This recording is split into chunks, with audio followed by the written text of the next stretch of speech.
ಎಂತಹ ಸಮಯದಲ್ಲಾದರೂ ಶತ್ರುಗಳು ಇದ್ದೇ ಇರುತ್ತಾರೆ. ಯಾರನ್ನು ಯಾವಾಗಲೂ ನೀವು ತೃಪ್ತಿಪಡಿಸಲು ಸಾಧ್ಯವೇ ಆಗುವುದಿಲ್ಲ. ಕೆಲವು ಶತ್ರುಗಳು ನಿಮ್ಮ ಜೊತೆಗೆ ಇದ್ದು ನಿಮ್ಮ ಜೊತೆಗೆ ಚೆನ್ನಾಗಿ ಮಾತನಾಡಿ ನಿಮ್ಮನ್ನೇ 4 ಜನರ ಮುಂದೆ ಅವಮಾನ ಮಾಡುವವರು ಹಿತ ಶತ್ರುಗಳು ಅಂತಲೇ ಕರೆಯುತ್ತಾರೆ. ಯಾವುದೇ ಒಬ್ಬ ವ್ಯಕ್ತಿಯಾದರೂ ತನ್ನ ತಾಳ್ಮೆಗೂ ಒಂದು ಮಿತಿ ಇರುತ್ತೆ. ತುಂಬ ತಾಳ್ಮೆಯನ್ನು ಕೆಣಕುತ್ತಾ ಆತನಿಗೆ ಕೋಪ ಬರಿಸಬಾರದು. ಯಾಕೆಂದರೆ ಒಳ್ಳೆಯವನಿಗೆ ಕೋಪ ಬಂದರೆ ಅದು ಯಾವುದೇ ಕಾರಣಕ್ಕೂ ತಡೆದುಕೊಳ್ಳಲು ಸಾಧ್ಯವಿಲ್ಲ, ಅಷ್ಟರ ಮಟ್ಟಿಗೆ ಕೊಡುತ್ತಾನೆ.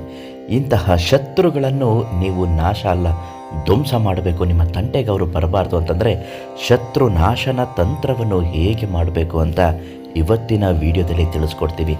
ಅದಕ್ಕಿಂತ ಮೊದಲು ನಿಮ್ಮ ಕಷ್ಟಗಳು ಸಮಸ್ಯೆಗಳು ಏನೇ ಇದ್ದರೂ, ರಹಸ್ಯವಾದಂತಹ ವಶೀಕರಣ ಮಾಟ ಮಂತ್ರಗಳು ಇದ್ದರೂ ಕೂಡ ಪಂಡಿತ್ ಶಿವಾನಂದ ಗುರುಗಳಿಗೆ ಒಂದು ಕರೆ ಮಾಡಿ ಸಂಪೂರ್ಣವಾಗಿ ನಿಮ್ಮ ಸಮಸ್ಯೆಗೆ ಪರಿಹಾರವನ್ನು ನೀಡುತ್ತಾರೆ.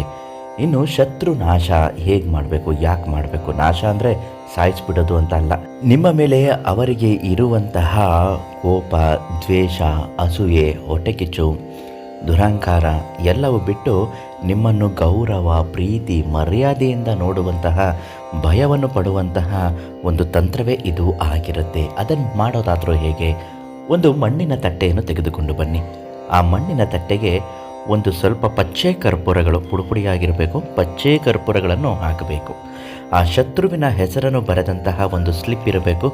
ಯಾವ ಕಾರಣಕ್ಕಾಗಿ ನಿಮ್ಮ ಮೇಲೆ ಅವರು ಶತ್ರುತ್ವವನ್ನು ಸಾಧಿಸುತ್ತಾರೆ, ನಿಮ್ಮ ಮೇಲೆ ಹೊಟ್ಟೆ ಕಿಚ್ಚು ಪಡ್ತಾರಾ, ಅದನ್ನು ಅದರ ಕೆಳಗಡೆ ಬರಿಬೇಕು. ಬರೆದಾದ ನಂತರ ಅದನ್ನು ಕೂಡ 8 ಮಡಿಕೆಯಾಗಿ ಮಡಚಿ ಆ ಪಚ್ಚೆ ಕರ್ಪೂರದ ಪುಡಿಯ ಜೊತೆಗೆ ಇಡಬೇಕು. ಲವಂಗಗಳನ್ನು ಒಟ್ಟಿಗೆ ಸೇರಿಸಬೇಕು. ಈಗ ಶತ್ರುನಾಶನಂ, ಶತ್ರುತ್ವ ನಾಶನಂ, ಕೋಪ ದಹಿಸಂ, ಸ್ವಾಹ ಕುರುಕುರು ಸ್ವಾಹ ಅಂತ ಹೇಳಿ ಅದಕ್ಕೆ ಅಗ್ನಿ ಸ್ಪರ್ಶವನ್ನು ಮಾಡಿ ಆ ಬೂದಿಯನ್ನು ತೆಗೆದುಕೊಂಡು ಹೋಗಿ ಅವರು ಓಡಾಡುವ ಜಾಗಕ್ಕೆ ಎಸೆದು ಬಿಡಿ. ಅಥವಾ ನಿಮ್ಮ ಕಣ್ಣಿನ ಮೇಲ್ಭಾಗದ ಹುಬ್ಬಿಗೆ ಅದನ್ನು ಸ್ವಲ್ಪ ಸವರಿಬಿಡಿ. ಖಂಡಿತವಾಗಿಯೂ ಅವರು ನಿಮ್ಮನ್ನು ಏನೂ ಮಾಡಲು ಸಾಧ್ಯವಿಲ್ಲ. ನಿಮ್ಮ ಕಂಡ್ರೆ ಒಂದು ರೀತಿಯ ಗೌರವ, ಭಯ, ಮರ್ಯಾದೆ ಎಲ್ಲವೂ ಹುಟ್ಟುತ್ತದೆ. ಅವರು ಎಂದಿಗೂ ನಿಮ್ಮ ತಂಟೆಗೆ ಬರುವುದಿಲ್ಲ. ನೀವೇ ಬಂದರೂ ಅವರು ನಿಮ್ಮನ್ನು ಕಂಡು ಹೊರಟು ಹೋಗ್ತಾರೆ. ಯಾವತ್ತಿಗೂ ಎದೆಯನ್ನು ಕುಗ್ಗಿಸಬೇಡಿ, ಎದೆ ಮೆಟ್ರಿಸಿಕೊಂಡು ಅವರ ಮುಂದೆ ಹೋಗಬೇಕು. ಈ ರೀತಿ ಮಾಡಿ ಎಂತಹ ಶತ್ರುವಾದರೂ ಸಂಪೂರ್ಣವಾಗಿ ನಾಶ ಆಗ್ತಾರೆ.